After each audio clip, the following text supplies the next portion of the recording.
मिरजेत कोयत्याने हल्ला, तरुण गंभीर जखमी, प्रकृती चिंताजनक। मिरजेतील एसटी वर्कशॉप समोर असलेल्या पूर्वा हॉटेलजवळ रविवारी रात्री सुमारे 11च्या सुमारास एका तरुणावर कोयत्याने हल्ला करून त्याला गंभीर जखमी करण्यात आल्याची घटना घडली आहे। हल्ल्यानंतर आरोपी घटनास्थळावरून पसार झाले असून शहरात खळबळ उडाली आहे। पोलिसांकडून मिळालेल्या माहितीनुसार जखमी तरुणाचे नाव मुकेश रावसाहेब धरनागर, वय वर्ष 29, राहणार कराड असे आहे। तो गेल्या काही वर्षापासून मिरज येथील उत्तम नगर परिसरात वास्तव्यास असल्याचे समजते।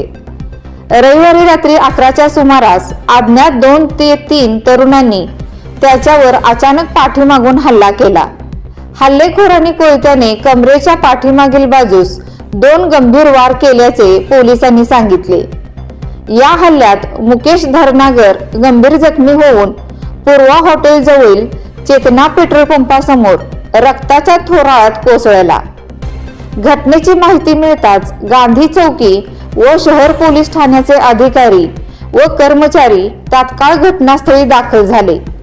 पंचनामा करून परिसराची पाहणी करण्यात आली।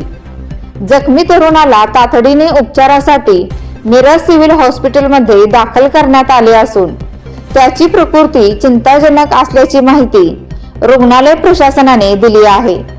दरम्यान शहर पोलीस व गांधी चौकी पोलिसांकडून पूर्वा हॉटेल तसेच चेतना पेट्रोल पंप परिसरातील सीसीटीव्ही फुटेज तपासून हल्लेखोरांचा शोध घेण्याचे काम रात्री उशिरापर्यंत सुरू होते। या प्रकरणाचा पुढील तपास पोलीस करीत असून हल्ल्याचे नेमके कारण आणि आरोपींची ओळख पटविण्यासाठी प्रयत्न सुरू आहेत।